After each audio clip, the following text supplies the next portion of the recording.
میرا نام سحر ہے۔ ہم 5 بہن بھائی ہیں، 4 بہنیں اور 1 بھائی۔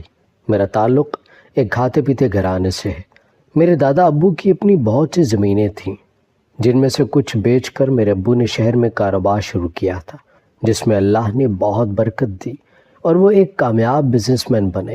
میری پیدائش کے کچھ عرصے بعد ہی میرے ابو کی وفات ہو گئی۔ گھر کا اکلوتا مرد ہونے کے ناطے ہم سب کو اپنے بھائی سے بہت پیار تھا۔ اکلوتا بھائی ہونے کی وجہ سے اس کے لاڈ بھی کافی اٹھائے گئے۔ اس کا بچپن ہم بہنوں میں ہی گزرا تھا۔ ہمارے علاوہ اس کا کوئی دوست بھی نہیں تھا۔ وہ صبح سے شام تک ہم بہنوں کے جھرمٹ میں رہتا۔ ہم اسے مذاق میں اپنی 5ویں بہن بھی کہتے تھے۔ بڑی بہن کو میک اپ کا بہت شوق تھا۔ اس کے ہاتھ جب کوئی نہ آتا تو وہ بھائی پہ ہی اپنے تجربات کیا کرتی۔ مجھ سے بڑی بہن اکثر اسے اپنے کپڑے پہنا دیتی اور اس کے خود پہن لیتی۔ ہم سب بہن بھائی میں بہت پیار تھا، خاص کر بھائی میں تو سب کی جان تھی۔ کوئی ایک لمحے کے لیے بھی اسے اکیلا نہیں چھوڑتا۔ جب بڑی بہنوں کی شادی ہوئی تو سب سے زیادہ میرا بھائی رویا تھا۔ اسے بڑی مشکلوں سے صبر آیا۔ آہستہ آہستہ سب ٹھیک ہو گیا اور وہ بھی اپنی نارمل زندگی میں واپس آ گیا۔ یوں وقت گزرتا گیا۔ بڑی 2 بہنوں کی شادی ہوئے 5 سال ہو چکے تھے۔ اب بھائی کی باری تھی۔ بھائی سے 1 سال چھوٹی میری ایک اور بہن تھی اور میں سب سے آخر میں تھی۔ بھائی سے جب شادی کے لیے پوچھا گیا تو اس نے منع کر دیا۔ آخر تم منع کیوں کر رہے ہو؟ امی نے جھنجھلاتے ہوئے پوچھا۔ اکلوتا بیٹا ہونے کے ناطے ان کو بھائی کی شادی کے بڑے ارمان تھے۔ ہمیں بھی بھائی کی شادی کے بڑے چاؤ تھے کہ خوبصورت سی چاند سی بھابھی گھر میں لائیں گے، مگر بھائی نہیں مانتا تھا۔ امی ابھی میرا ارادہ نہیں، مجھے اپنے بزنس کو وقت دینا ہے اور ابھی آپ لوگ دونوں بہنوں کی شادی کریں، میری خیر ہے۔ وہ ہر بار یہی کہہ کر ٹال دیا جاتا۔ یوں اس کو ٹالتے ٹالتے 2 سال ہو گئے۔ مجبوراً اس سے چھوٹی اور مجھ سے بڑی بہن کی شادی کر دی گئی۔ اب میرا بھائی 27 سال کا ہو چکا تھا اور امی کی شدید خواہش تھی کہ وہ اپنے بیٹے کی شادی کرتے اور اپنے پوتے اور پوتیوں کو دیکھیں۔ انہی دنوں ایک کزن کی شادی میں جانا ہوا۔ وہاں ایک لڑکی امی کو بھائی کے لیے بڑی پسند آئی۔ گھر آ کر تصویر بھی دکھائی تو ہم سب کو بھی وہ لڑکی بھائی کے لیے اچھی لگی۔ اب کی بار ہم سب نے بھائی کو بہت منایا اور آخر وہ شادی کے لیے مان گیا۔ میرا بھائی امیر اور خوبصورت تھا، اس لیے جب ہم نے اس کا رشتہ بھیجا تو فوراً ہاں ہوگی اور ہم بھابھی بیاہ کر گھر لے آئے۔ 3-4 ہفتے تو سب ٹھیک رہا، مگر پھر بھابھی ایک دم بغیر بتائے گھر سے چلی گئی اور طلاق لے لی۔ ہم سب بہت پریشان ہوئے کہ اس نے ایسا کیوں کیا۔ بھابھی سے رابطہ کرنے کی بہت کوشش کی مگر اس نے بات کرنے سے انکار کر دیا۔ بھابھی کے گھر میں گئے لیکن ان لوگوں نے دروازہ ہی نہیں کھولا۔ میرا بھائی ایک مشہور بزنس مین تھا، اس لیے ہم نے بہت جلد بھائی کی دوسری شادی کر دی۔ جب بھی شادی کرتے تو ان کی بیوی کچھ دن بعد ہی ان سے طلاق لے لیا کرتی۔ یوں ہم نے بھائی کی 7 شادیاں کر دی تھی۔ اب میں بھی اس چیز سے تنگ آ گئی تھی کہ آخر کیا وجہ ہے کہ 7 کے 7 کو ہی طلاق ہو گئی۔ جب 7ویں بھابھی نے بھی طلاق کا مطالبہ کر دیا تھا تو ہم سب نے بھائی کو گھیر لیا تھا اور اس سے وجہ پوچھی کہ آخر ایسا ہوتا ہے کہ اس کی بیویاں دوسرے ہی دن اس کو چھوڑ کے چلی جاتی ہیں، مگر اسی بات پر وہ ڈٹا رہا کہ مجھے کچھ نہیں معلوم۔ لوگ کہتے تھے کہ کسی نے کچھ کروایا ہوگا تبھی بات نہیں بن رہی، مگر ہم ان باتوں پر یقین نہیں کیا کرتے تھے۔ امی کہتی تھی جب ہم نے کسی کے ساتھ کچھ برا نہیں کیا تو کوئی ہم پر تعویذ دھاگے کیوں کروائے گا بھلا۔ بھائی کی 7 ناکام شادیاں ہمارے لیے ایک معمہ بن کر رہ گئی تھی۔ بھائی سے بہت پوچھا مگر وہ اس معاملے میں ایک لفظ نہیں بولتا تھا، نہ ہی کچھ بتاتا تھا۔ آخر راز جاننے کے لیے ہم نے بھائی کی 8ویں شادی اپنی نوکرانی سے کروائی اور اسے ڈھیروں پیسے دیے کہ وہ راز بتائے گی۔ یوں وہ خوشی خوشی مان گئی۔ وہ بیچاری غریب لڑکی تھی اس لیے راضی ہو گئی۔ ہم نے دھوم دھام سے بھائی کی شادی کی۔ شادی والی رات وہ چلاتی ہوئی باہر آئی اور مجھے گھسیٹتی ہوئی اندر لے گئی اور ایسی بات بولی کہ پیروں تلے سے زمین نکل گئی، کیونکہ میں تو بالکل توقع نہیں کر رہی تھی کہ ایسا کچھ سننے کو ملے گا۔ وہ کہنے لگی کہ باجی میں گھونگھٹ نکالے بیٹھی تھی کہ ایک عورت کی آواز آئی کہ دفع ہو جاؤ، مہروز صرف میرا ہے۔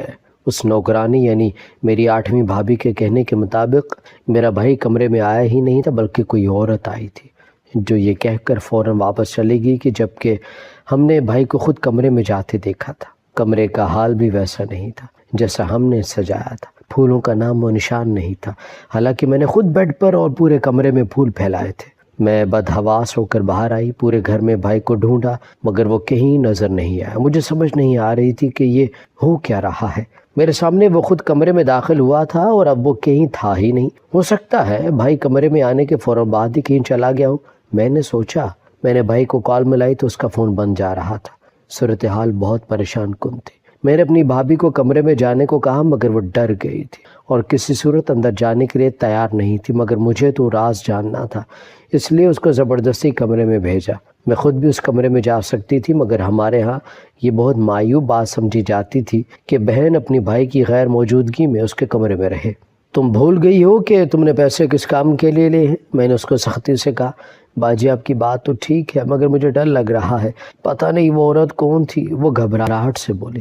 ڈرنا تھا تو اس کام کے لیے پیسے نہیں لینے تھے۔ اب چلو جا کر پتہ لگاؤ کہ کون عورت تھی اور یہ سارا چکر کیا ہے، ورنہ سارے پیسے واپس لے لوں گی۔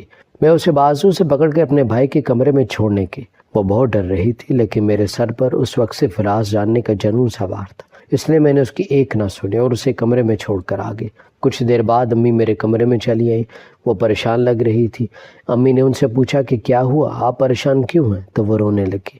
ایک ہی اکلوتا بیٹا ہے میرا، کتنی کوششیں کی اس کا گھر بس جائے مگر ناکامی ہی ہوئی، اگر اس بار بھی وہی سب کچھ ہوا تو؟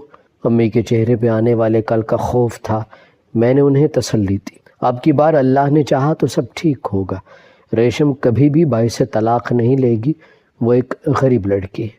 ہاں تم ٹھیک کہہ رہی ہو، مگر مجھے سکون نہیں آ رہا، امی نے بے چینی سے کہا اور میرے کمرے سے نکل گئی۔ امی پرانی باتوں کو بھول نہیں پا رہی تھی۔ بھولی تو میں بھی کچھ نہیں تھی، مگر اب یہ وقت پرانی باتوں کو یاد کرنے کا نہیں تھا۔ صبح تک کا وقت میں نے بہت بے چینی سے گزارا۔ صبح ہوتے ہی میں نے اپنے بھائی کے کمرے پر دستک دی۔ دروازہ میرے بھائی نے کھولا تھا۔ میں حیرت کے مارے اچھل پڑی۔ بھائی تم کب کمرے میں گئے؟ میں نے حیرانی سے پوچھا۔ میں رات کو دوستوں کے ساتھ بیٹھا تھا، اس لیے دیر ہو گئی، واپس آیا تو یہ سو رہی تھی، میں نے اسے اٹھایا ہی نہیں۔ خود اٹھا لو۔ وہ ایک جانب ہٹا تو میں نے اندر جھانکا۔ میری بھابھی بیڈ پر سو رہی تھی اور رات کے دلہن والے حلیے میں ہی تھی۔ تم جاؤ میں اسے دیکھ لیتی ہوں۔ میں نے اپنے بھائی کو کمرے سے باہر جانے کا بولا تو وہ سر ہلاتے ہوئے کمرے سے باہر چلا گیا۔ میں نے اس کو بہت ہلایا جھلایا مگر وہ ہوش میں نہ آئی۔ مجبوراً مجھے اس پر پانی ڈالنا پڑا تو وہ ہوش میں آئی۔ تمہیں کیا ہوا ہے؟ ایسے کیوں سو رہی تھی؟ میں نے غصہ کرتے ہوئے پوچھا۔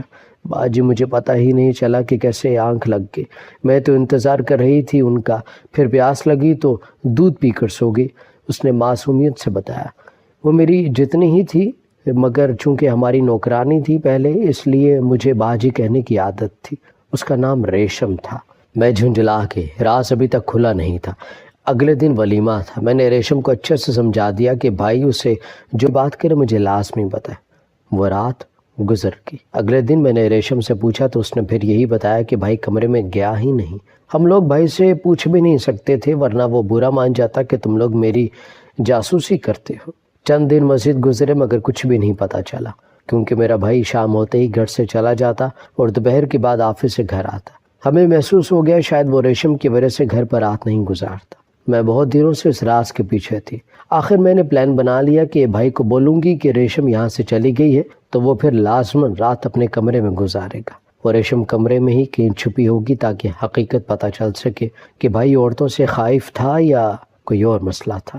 اگلے دن بھائی دوپہر گھر آیا تو میں نے اسے بتایا کہ ریشم چلی گئی ہے۔ یہ سن کر وہ مسکرا دیا، تم لوگوں نے فضول میں میری شادی اس سے کروائی، اب کیا پتا وہ بھی طلاق کا مطالبہ کر دے۔ میں اس کی بات سن کر حیران ہی رہ گئی، اسے کوئی فکر ہی نہیں تھی۔ رات کو اس کے جانے سے پہلے ہی میں نے ریشم کو کمرے میں چھپا دیا۔ رات 9 بجے بھائی کمرے میں گیا۔ مجھے بے چینی سے ساری رات نیند نہیں آئی۔ صبح ہونے میں ابھی کچھ ہی دیر تھی کہ جب میرا دروازہ کسی نے زور سے کھٹکھٹایا۔ میں نے دروازہ کھولا تو ریشم کھڑی تھی، اس کی حالت عجیب ہو رہی تھی۔ کیا ہوا، تم ٹھیک ہو؟ میں نے اسے پانی پلایا تو اس کے ہوش ذرا ٹھکانے پر آئے۔ باجی مجھے سب پتہ چل گیا ہے کہ معاملہ کیا ہے، اس نے پھولے سانسوں کے ساتھ بیڈ پر بیٹھتے ہوئے کہا۔ میں زور سے اس کے پاس بیٹھ گئی۔ باجی آپ کو پتہ ہے کہ آپ کا بھائی مہروز اتنے دنوں سے گھر کیوں نہیں آ رہا تھا؟ ریشم نے سنسنی پھیلائی تو مجھے بھی تجسس ہوا۔ تمہیں پتہ چل گیا؟ میں نے دلچسپی سے پوچھا۔ ہاں جی، وہ اس لیے رات کو گھر نہیں آتا کہ کہیں اس کا راز نہ کھل جائے۔ کیسا راز؟ میں نے جوش سے پوچھا۔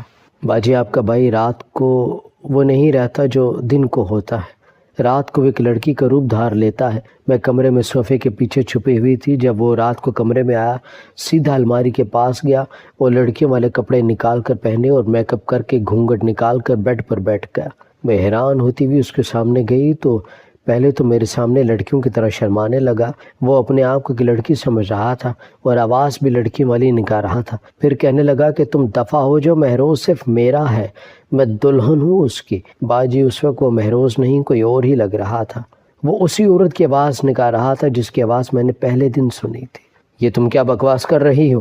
میں نے ناگواری سے اسے جھڑکا۔ میرے خیال سے وہ جھوٹ بول رہی تھی۔ باجی میرا یقین کرو، میں قسم کھا کر کہتی ہوں کہ میں سچ کہہ رہی ہوں، اس نے رونے والے انداز میں کہا۔ میں اس کی بات سن کر ذہنی کشمکش میں مبتلا ہو گئی۔ نہیں، تم جھوٹ بول رہی ہو، میرے بھائی پر ایسے گندے الزام لگانے سے پہلے تمہیں شرم نہیں آئی؟ دفع ہو جاؤ ریشم یہاں سے اور ہمارے گھر سے۔ میں نے غصے سے اسے بازو سے پکڑ کر کمرے سے باہر نکال دیا۔ وہ میری گرفت میں مچل رہی تھی اور رو رو کر اپنی صفائی پیش کر رہی تھی۔ وہ سچ ہی بول رہی ہے، مگر مجھے اس کی بات پر رتی برابر بھی یقین نہیں تھا۔ میں نے اسے گھر سے نکال دیا، وہ روتے ہوئے چلی گئی۔ پچھلی بھابھیوں نے بھی جب طلاق لی تو ان کا یہی کہنا تھا کہ شادی کی پہلی رات مہروز کے بجائے کوئی عورت ان کے کمرے میں آئی تھی۔ ہم نے یہی سمجھا کہ شاید گھر پر آصف وغیرہ کا سایہ ہے۔ بہت سے مولوی صاحبان اور بزرگوان کو گھر پہ بلایا، مگر سب کا یہی کہنا تھا کہ گھر بالکل ٹھیک ہے اور اس پر کسی آصف کا سایہ نہیں ہے۔ بھائی کی 8ویں شادی ہم نے اسی رات سے پردہ اٹھانے کے لیے ہی تو کی تھی کہ پتہ چلے کہ رات کمرے میں ہوتا کیا ہے، لیکن ریشم نے تو عجیب کہانی سناتی تھی۔ میرے خیال سے اس کو سنگن مل گئی ہوگی کہ پچھلی بھابھیوں نے کیا کہہ کر طلاق لی، اس لیے اس نے اسی بات کو بنیاد بنا کر خود سے کہانی بنا لی تاکہ پیسے بٹور سکے۔ جس وقت میں نے ریشم کو گھر سے نکالا اس وقت صبح کے 6 بج رہے تھے، سب سو رہے تھے، اس لیے کسی کو نہیں پتہ چلا۔ میں نے امی سے یہ بات کرنے کا سوچا مگر وہ پریشان ہو جاتی، اور دوسرا وہ بھی میری طرح کبھی یقین نہ کرتی کہ ریشم سچ کہہ رہی ہے۔ 8 بجے کے قریب میرا بھائی دفتر جانے کے لیے کمرے سے باہر ناشتے کے لیے آیا۔ میں نے اس کا بھرپور جائزہ لیا۔ 2 پیس سوٹ میں ملبوس وہ کسی ہیرو سے کم نہیں لگ رہا تھا۔ اس کے کسی انداز سے مجھے نہیں لگ رہا تھا کہ وہ لڑکیوں کی طرح بات کر رہا ہے، یہ لڑکیوں کی طرح چل رہا ہے۔ مجھے ریشم کی بات غلط لگی، اس پر غصہ آیا اور میں نے ٹھیک کیا کہ اسے گھر سے نکال دیا۔ امی نے ادھر ادھر دیکھتے ہوئے ریشم کے بارے میں مجھ سے پوچھا۔ امی وہ صبح یہ گھر چھوڑ کر چلی گئی۔ میں نے سکون سے جھوٹ بولا۔ اگر میں بتا دیتی کہ میں نے نکالا ہے تو امی خفا ہو جاتی۔ یا اللہ، وہی ہوا نا جس کا ڈر تھا۔ اب یہ لڑکی بھی طلاق کا مطالبہ کرے گی اور معاشرے میں ہماری پھر سے بے عزتی ہوگی۔ امی سر پکڑ کر بیٹھ گئی۔ بھائی کو البتہ کوئی فرق نہیں پڑ رہا تھا، وہ سکون سے ناشتہ کر رہا تھا۔ جب یہ راتوں کو گھر ہی نہیں آئے گا تو بیوی کو طلاق تو لینی ہوگی نا۔ امی نے بھائی کو کوسا مگر وہ کچھ نہ بولا اور دفتر جانے کے لیے گھر سے نکل گیا۔ رات کو میرا بھائی معمول کے مطابق گھر آیا، کھانا کھا کر وہ کمرے میں چلا گیا۔ کچھ دن ایسے ہی گزر گئے۔ ایک رات مجھے رات کو نیند نہیں آ رہی تھی، میں بے چینی سے اٹھ کر ٹہلنے لگی۔ بھائی کا کمرہ اوپر والی منزل پر تھا اور میں اور امی نیچے والی منزل پر رہتی۔ میں کمرے سے باہر آئی مگر مجھے ایسا لگ رہا تھا کہ جیسے میرا دم گھٹ رہا ہو، مجھے سانس نہیں آ رہی تھی۔ میں نے سوچا تازہ ہوا کھانے چھت پر چلی جاتی۔ سیڑھیاں چڑھ کر جیسے ہی میں بھائی کے کمرے میں آگے سے گزری تو مجھے مدھم سے سرگوشیاں سنائی تھی۔ میں نے دروازے کے ساتھ کان لگائے تو آواز تھوڑی واضح ہوئی، کسی عورت کی آواز ہے جو کہہ رہی تھی کہ مہروز تم صرف میرے ہو، خبردار کسی اور کے پاس گئے۔ میں تمہاری بچپن کی دوست ہوں، مجھے اکیلا چھوڑ کر کسی اور عورت کے پاس جاؤ گے تو کبھی معاف نہیں کروں گی۔ یہ سب سن کر میرے حواس سلب ہو گئے۔ میں نے سوچا شاید یہ میرا وہم ہو، اس لیے میں نے ایک بار پھر سننے کی کوشش کی۔ اس بار بھی ایک عورت کی ہی آواز آ رہی تھی۔ میں نے دروازہ کھولنے کی کوشش کی مگر وہ اندر سے بند تھا۔ میں اوپر جانے کے بجائے بھاگتی بھی کمرے میں آ گئی۔ جو کچھ میں نے سنا تھا اس کا مطلب تھا کہ ریشم واقعاً سچ کہہ رہی تھی۔ مجھے افسوس ہوا کہ میں نے فضول میں اسے گھر سے نکالا۔ اگلی صبح میں بھائی کے کمرے سے نکلنے کے لیے پہلے ہی چپ کر کھڑی ہو گئی۔ بھائی باہر نکل کر نیچے چلا گیا تو میں نے فوراً اس کا دروازہ کھول کر دیکھا، کمرے میں کوئی نہیں تھا۔ میں نے حیرانی سے پورا کمرہ چھان مارا، یہاں تک کہ باتھ روم بھی چیک کر لیا مگر کوئی بھی نہیں تھا۔ میں نے الماری چیک کی، وہاں وہی کپڑے لٹک رہے تھے جو ہم نے ریشم کے لیے خریدے تھے۔ میں نے بھائی کی الماری چیک کی تو وہاں عورتوں والے بھی کچھ لباس تھے۔ مجھے اچھے سے یاد تھا کہ اس طرح کے کپڑے ہم نے ریشم کے لیے نہیں خریدے تھے۔ پھر وہ کس کے کپڑے تھے جو بھائی کی الماری میں تھے؟ وہ عورت کون تھی اور یہ معاملہ کیا تھا؟ میرا دماغ چکرا کر رہ گیا۔ ہم نے آج تک کبھی بھی بھائی کے کمرے میں صفائی نہیں کی تھی، بلکہ ہمارا کبھی بھائی کے کمرے میں آنا ہوا ہی نہیں تھا، اسی لیے یہ سب دیکھ بھی نہیں سکے۔ میں نے اگلی رات بھی بھائی کے کمرے سے آوازیں سنی۔ اب میرا شک یقین میں بدل گیا کہ ہو سکتا ہے ریشم ٹھیک کہہ رہی ہو۔ میں ریشم کے گھر گئی تو وہ مجھے دیکھ کر ایک ہی بات کہنے لگی، باجی میں جھوٹ نہیں بول رہی، میں نے اسے معافی مانگی اور گھر لے آئی۔ گھر آ کر ریشم نے حیرت سے سوال کیا، باجی کیا آپ کو میری باتوں پر یقین آ گیا؟ تھوڑا بہت، مکمل نہیں۔ میں نے بھائی کے کمرے سے عورت کی آوازیں سنی ہیں، اسی لیے میں تمہیں واپس لے کر آئی ہوں، تم اس کا راز پتہ چلاؤ۔ میں نے اسے سمجھاتے ہوئے کہا تو وہ بے چارگی سے کہنے لگی، باجی سارا سچ تو میں نے پہلے ہی آپ کو بتا دیا ہے، آپ مانو یا نہ مانو وہ آپ پر ہے۔ دیکھو ریشم، مجھے معلوم ہے کہ تم نے جھوٹ بولا تھا، اسی لیے ریشم نے میری بات کاٹ دی۔ باجی میں جھوٹ نہیں بول رہی، اگر آپ کو یقین نہ آئے تو آج رات آنے دیں، کل صبح آپ کو ثبوت دکھاؤں گے۔ اگر میں نے آپ سے پیسے نہ لیے ہوتے اور میرا شوہر ایسا ہوتا تو میں بھی دوسرے دن اس سے طلاق لے لیتی۔ ریشم نے کھڑے ہوتے ہوئے کہا اور کمرے سے نکل گئی۔ سارا دن وہ گھر کے کاموں میں مصروف رہی اور میں سوچنے میں۔ بھائی اپنے وقت پر گھر آیا، ہم نے اسے نہیں بتایا کہ ریشم گھر آ چکی ہے، ورنہ وہ گھر سے چلا جاتا۔ ریشم پہلے ہی بھائی کے کمرے میں چھپ گئی تھی۔ رات 8 بجے بھائی اپنے کمرے میں چلا گیا تو میں بھی اپنے کمرے میں آ گیا۔ اگلی صبح تک کا وقت میں نے بڑی بے چینی سے کاٹا۔ ریشم کا انتظار کرتے کرتے میری بس ہو گئی۔ کبھی میں سوچتی کہ ریشم اگر ٹھیک ہوئی تو ہم کیا کریں گے، تو کبھی میں یہ سوچتی کہ اگر ریشم نے مجھے کوئی ثبوت نہ دکھایا تو ہم اسے خود بھائی سے کہہ کر طلاق دلوا دیں گے۔ انہی سوچوں میں صبح ہو گئی، لیکن وہ ابھی تک میرے پاس نہیں آئی۔ ابھی وہ اس کے پاس جانے کا سوچ ہی رہی تھی کہ جب وہ خود ہی آ گئی۔ اس کے ہاتھ میں موبائل فون تھا، اس نے ایک تصویر نکال کر میرے آگے کی۔ تصویر دیکھ کر میرے ہاتھ سے موبائل گر گیا، میری ٹانگوں سے جیسے جان نکل گئی، مجھ سے کھڑا نہیں ہوا گیا تو میں بیٹھ گئی۔ تصویر میں میرا بھائی مہروز تھا، جو لڑکیوں والے لباس اور میک اپ میں ملبوس تھا۔ اسے یوں دیکھ کر میری تو جان ہی نکل گئی۔ مطلب ریشم ٹھیک کہہ رہی تھی، اس نے سمجھداری کا مظاہرہ کرتے ہوئے تصویر لے لی تھی، ورنہ میں کبھی یقین نہ کرتی۔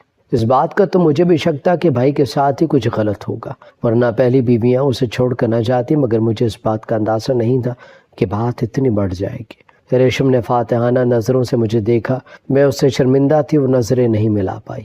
دیکھا باجی، میں نے کہا تھا نا آپ کے بھائی میں رات کے وقت ایک عورت آ جاتی ہے، آپ کو یقین نہیں آیا تھا، اور اب دیکھ لے۔ ریشم نے منہ بناتے ہوئے کہا۔ میں نے اس کے آگے ہاتھ جوڑ دیے۔ دیکھو ریشم، یہ بات کسی اور کو نہیں پتہ چلنی چاہیے، میرے بھائی کی عزت کا سوال ہے۔ باجی میں نے اس گھر کا نمک کھایا ہے، آپ فکر نہ کریں، میں یہ بات کسی کو بھی نہیں بتاؤں گی۔ ریشم نے میرے ہاتھ نیچے کرتے ہوئے کہا۔ میں سمجھ نہیں پا رہی تھی کہ میرے بھائی کا مسئلہ کیا تھا۔ دن کے وقت وہ بالکل ٹھیک ہوتا تھا اور رات کے وقت وہ دوسری شخصیت کا مالک بن جاتا۔ اپنی ایک ڈاکٹر دوست کو ساری بات بتائی، اس نے فوری طور پر بھائی کو سائیکیٹرسٹ کو دکھانے کا کہا۔ اب سب سے مشکل مرحلہ بھائی سے بات کرنے کا تھا۔ میں نے ایک دن بہت سوچ سمجھ کر اس سے بات کی۔ مہروز بھائی، میں آج آپ کی پہلی بیوی سے ملی تھی۔ بھائی یہ سن کر چونک پڑا، اس کے چہرے رنگ بدل گئے۔ کب، کہاں، کیوں؟ اس کے منہ سے یہ الفاظ نکلے۔ اس نے مجھے سب بتایا کہ اس نے تمہیں کیوں چھوڑا۔ میں نے جھوٹ بولتے ہوئے کہا کہ صرف یہی طریقہ تھا کہ وہ سچ بولتا ہے، اس لیے میں نے جھوٹ بولا۔ مجھے کچھ نہیں پتا سحر، میں کچھ نہیں جانتا کہ میرے ساتھ کیا ہوتا ہے۔ وہ جھوٹ کہہ رہی ہوگی۔ وہ جھوٹ کہہ رہی ہے تو پھر تمہاری باقی بیویوں سے پوچھنا ہوگا کہ سچ کیا ہے۔ میں نے اسے دھمکایا۔ وہ بیچارہ مجرموں کی طرح سر جھکائے بیٹھا رہا اور کچھ نہ بولا۔ مجھے اس پر بہت ترس آیا۔ اس بیچارے کو خود بھی شاید اپنی حالت کے بارے میں صحیح علم نہیں تھا۔ چھوڑو ساری باتیں، تم ابھی میرے ساتھ سائیکیٹرسٹ کے پاس چلو گے، ورنہ میں بھی سب گھر والوں کو سب کچھ بتا دوں گی۔ میں نے اٹھتے ہوئے کہا اور شرط رکھی، میں نہیں جاؤں گا۔ وہ بے چین نظر آنے لگا۔ بھائی کیا تم نہیں چاہتے کہ تم ایک خوشگوار شادی شدہ زندگی گزار سکو؟ تمہارے ساتھ جو بھی مسئلہ ہے وہ حل ہونا چاہیے۔ تم شاید نفسیاتی طور پر بیمار ہو۔ نہیں، میں بیمار نہیں ہوں، میں ٹھیک ہوں۔ اس لیے سر نفی میں ہلاتے ہوئے اس نے انکار کر دیا۔ نہیں، تم ٹھیک نہیں ہو، اس لیے ڈاکٹر سے مشورہ لینا ضروری ہے۔ میں نے بڑی مشکلوں کے ساتھ اسے قائل کیا اور سائیکیٹرسٹ کے پاس لے کر گئی۔ سائیکیٹرسٹ نے کچھ سیشن کرنے کے بعد مجھے جو کچھ بتایا وہ میرے وہم و گمان میں بھی نہیں تھا۔ ڈاکٹر کے مطابق میرا بھائی دوہری شخصیت کا شکار تھا۔ ایسے لوگوں کو خود بھی علم نہیں ہوتا کہ وہ کس بیماری کا شکار ہو گئے۔ ان کے نزدیک وہ ٹھیک ہوتے ہیں، لیکن ایک اور شخصیت ان کے وجود میں پرورش پاتی رہتی ہے۔ ڈاکٹر نے مجھے بتایا کہ چونکہ ہمارے بھائی کا سارا بچپن تم ساری بہنوں یعنی لڑکیوں میں گزرا ہے، اس کا کوئی دوست بھی نہیں تھا، تو آہستہ آہستہ اس نے تم لوگوں سے لڑکیوں والی عادات اپنے اندر شامل کرنا شروع کر دی، اور معاملہ اس حد تک بڑھ گیا کہ اس میں ہارمون کی تبدیلیاں پیدا ہونا شروع ہو گئی اور ایک لڑکیوں والی شخصیت اس کے جسم کا حصہ بن گئی۔ یہ سب کچھ میرے لیے نیا تھا۔ میں حیران تھی کہ ایسے بھی کوئی بیماری ہو سکتی ہے۔ اس دوہری شخصیت کو ہمزاد بھی کہا جا سکتا ہے اور اس کو سپلٹ پرسنالٹی ڈس آرڈر بھی کہتے ہیں۔ ڈاکٹر نے وضاحت کرتے ہوئے کہا کہ ڈاکٹر میرا بھائی ٹھیک تو ہو جائے گا؟ میں نے امید سے پوچھا۔ دنیا میں سے بڑے بڑے کیسز ایسے ہوئے ہیں جن میں لوگ سالوں اپنے ہمزاد یعنی دوہری شخصیت کے ساتھ رہتے ہیں اور انہیں معلوم تک نہیں ہوتا۔ آپ نے اچھا کیا جو آپ اپنے بھائی کو علاج کی غرض سے لے آئے، یہ بہت جلد ٹھیک ہو جائیں گے۔ ڈاکٹر نے مجھے بھرپور تسلی کروائی۔ میں نے باقی گھر والوں کو بھی سب بتا دیا تھا۔ امی اور میری بہنیں بھی یہ سن کر حیران اور پریشان رہ گئی۔ اس سب میں سراسر قصور شاید ہمارا تھا۔ ہم بہنوں نے شروع دن سے ہی اسے اپنے پلے سے باندھ رکھا تھا، کبھی اسے باہر نہ جانے دیا، نہ دوست بنانے دیے۔ ہم اس کے ساتھ کھیل بھی سارے لڑکیوں والے کھیلتے تھے، اور ہمیں پتہ ہی نہیں چلا کہ کب اور کیسے اس نے لاشعوری طور پر خود کو ایک لڑکی ہی سمجھنا شروع کر دیا تھا۔ ڈاکٹر کے مطابق ایسا 100 میں سے کسی ایک کیس میں ہوتا ہے، ورنہ ایسا بھی ہوتا ہے کہ 7 بہنوں کا ایک ہی بھائی ہو اور وہ ذہنی اور جسمانی طور پر بالکل صحت مند ہوتا ہے۔ بہرحال بھائی کا علاج شروع ہوا۔ اس دوران ریشم نے بہت ساتھ دیا۔ تقریباً پورا سال بھائی کے سیشن چلتے رہے۔ ریشم نے اپنی محبت اور خدمت سے بھائی کو وقت سے پہلے ہی ٹھیک کر دیا۔ وہ بھائی کی باقی بیویوں کی طرح اس کو چھوڑ کر گئی نہیں اور نہ ہی طلاق لی، بلکہ اپنے شوہر کو بیماری سے لڑنے میں ہمت اور طاقت دی۔